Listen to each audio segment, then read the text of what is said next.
Good afternoon, this is Schweitzer, and we are looking for some answers on one of our preliminary quizzes for electrochemistry. So, how does this work? Let's start looking through some multiple choice problems. Alright, so we got first things first, copper metal is dipped into a solution of silver nitrate, which the following is true. Now when you notice this here, they're giving two reductions. Whenever you see that, you know that one of them is going to have to get flipped. And we're looking at, in this case, not necessarily at a positive voltage, which sometimes is the case. They would want us to mimic this situation. So we have copper metal dipping into silver nitrate. So my two reactants are copper metal plus silver nitrate, or silver ions, yields.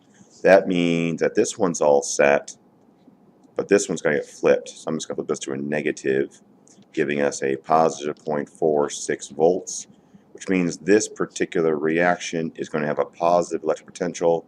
We'll have a negative delta G, and we'll be driving towards products. The reaction is running with a voltage of 0.46 volts, and I think this is good.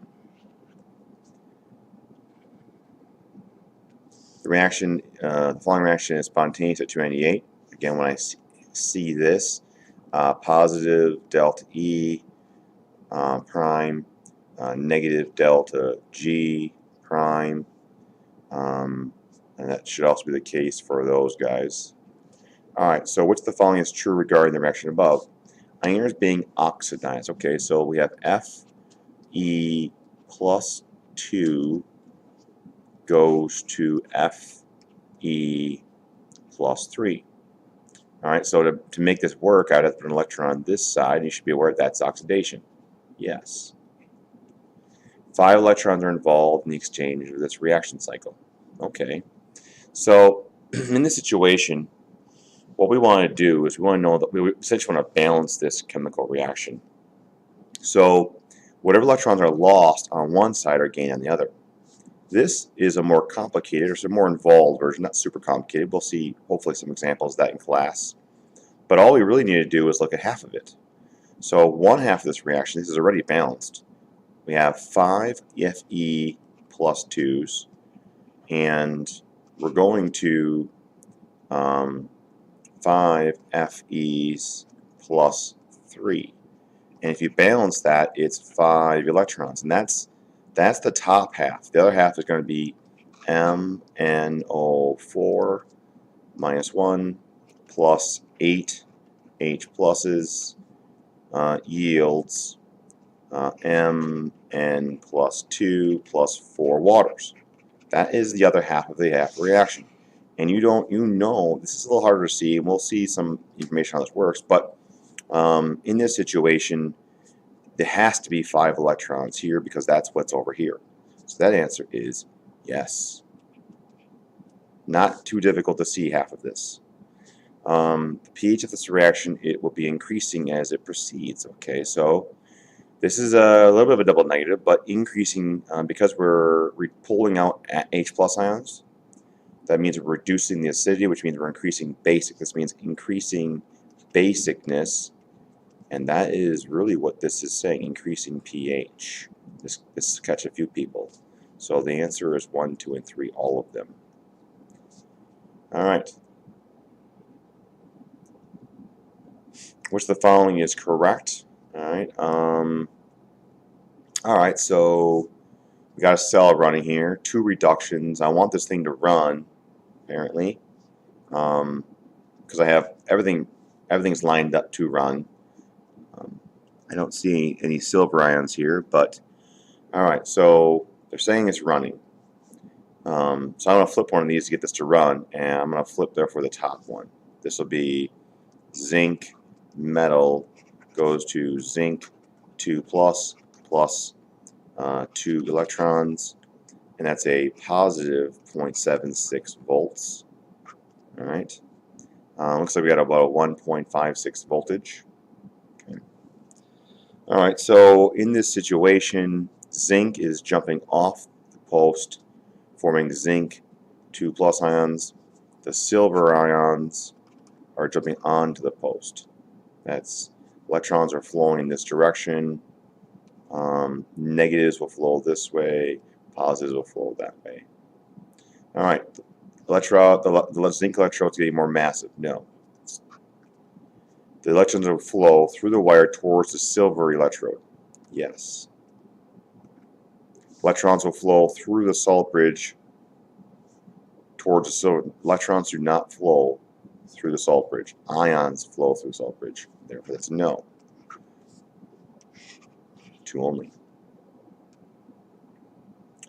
A series of chemical reactions below. Okay. Is there a third one there? I don't know. And sadly, there is. Okay. So, all right. So in this case, just see what we got here. All right. So we have 2 reactions, and we have.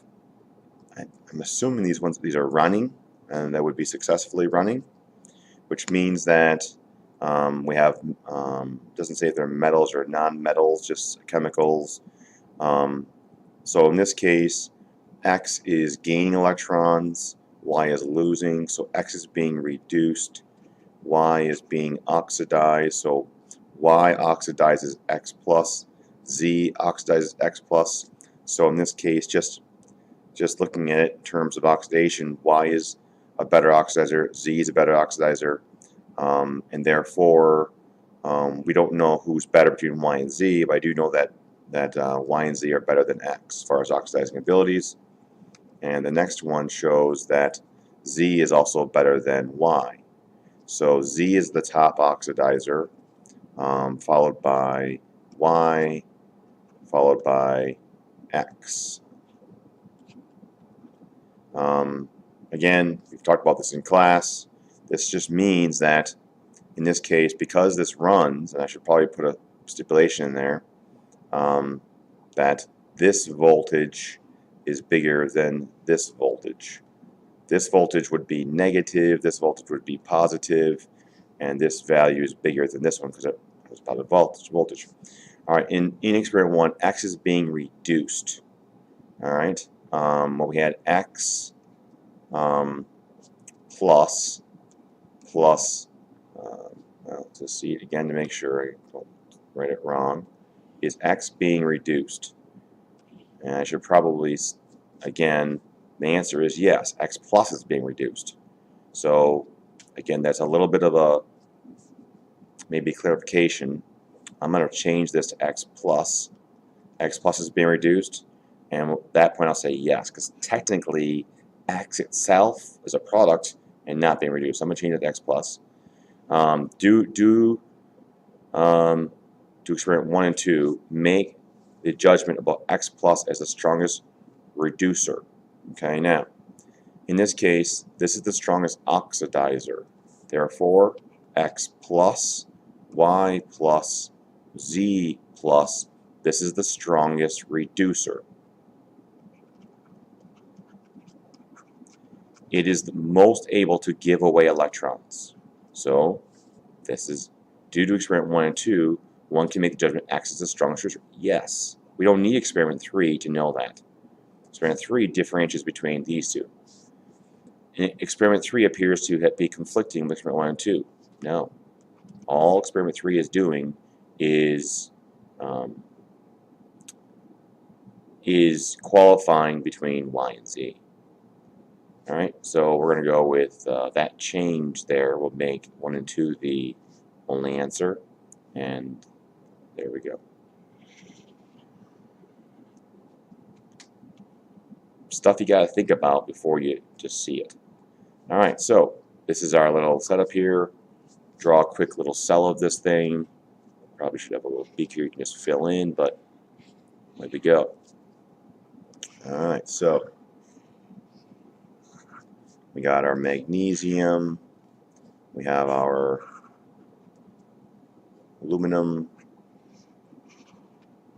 voltmeter, ammeter here. Salt bridge. Okay. And you don't even need to draw this out. I mean, it says to draw it out. No, it does. Okay, so list and label, draw back. Okay, there we go. So we'll label this a couple things here. And you gotta have all these things right to get these two points. So this is going to be our magnesium side. This is going to be our aluminum side. We have magnesium going to magnesium to plus. So they're all right. So plus 2 electrons, and then salt bridge isn't the best. All right. So in this side, you were saying aluminum plus 3 electrons yields aluminum. Now they don't even need to give us this. Any cell setup is either going to run one way or run the other way. It has both options at this point. I got magnesium 2 plus in this here. I got aluminum plus 3 here, and I can do either way I want. But they're saying this thing here. So we would see that quite easily as we start running this thing. Okay, it's going to run one way or it's going to run the other way. Determine the voltage. All right, so let's get our voltages on this thing. And there it is. I want magnesium. And it looks like my magnesium is being oxidized, if that's what we're going to go with. Here's the magnesium. Alright, so the magnesium, this is being a reduction potential chart. There it is. Flip it to a positive 2.37. So this is going to be positive 2.37. Here is the aluminum reduction. All right, now metals don't really want to reduce, so this will be negative.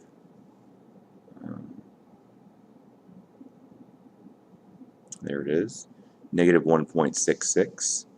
All right, so negative 1.66, and we simply add those together for our positive voltage.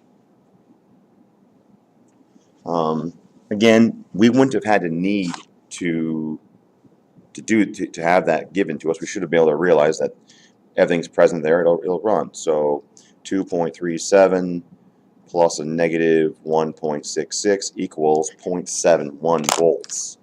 All right. So it is going to be a positive 0.71 volts. All right. So in this case, the magnesium is jumping off. The aluminum is jumping on. You should be able to know the size of the post and the concentrations. Electrons are flowing from the anode to the cathode, and they're flowing in that direction. Therefore, my negative ions will flow in this direction. My positive ions will flow in this direction through the salt bridge, which isn't very good here. All right. I think we have everything here we need. Balanced equation. Okay. When I do this, I'm going to multiply this side times 2, this side times 3. That's going to give me 6 electrons in the balanced equation. So it's going to be 3 magnesium plus 2 aluminum plus 3s yield 3 magnesium 2 plus, and then 2 aluminum metals. Here we go. Which direction towards which post will the electrons migrate? Will the cations migrate in the salt bridge? Look at positives. The positives, first of all, the mass of the post, bigger, more massive. The positive ions will flow to the right or towards the aluminum. Which way? To which post? To the aluminum post. All right. Next up, it says indicate if the type of reaction is a redox reaction, then balance. All right. So we want to know what's redox. So we really only need to check to see if one particular anything's changing. But this is a pretty classic example. 0 plus 1. This is a spectator. This is plus 2, and then 0. Who is being oxidized? We know metals like to oxidize to form cations, but you could verify this. We have 0 going to plus 2. To balance that, we'd add electrons on the side. The copper is being oxidized, and this guy is actually the reducer. All right, this guy. We start looking at the oxidation states. We'll have plus 4, minus 2, plus 5. I'll let you figure that out. It is plus 5. Plus 1 minus 1 plus 4 minus 1 plus 1 plus 5 minus 2. Therefore, this is not a redox reaction. It is actually a solubility. It doesn't ask you to justify that, to just say that, but that is common in AP. Alright, there we go. That ends our answers to this particular preliminary quiz.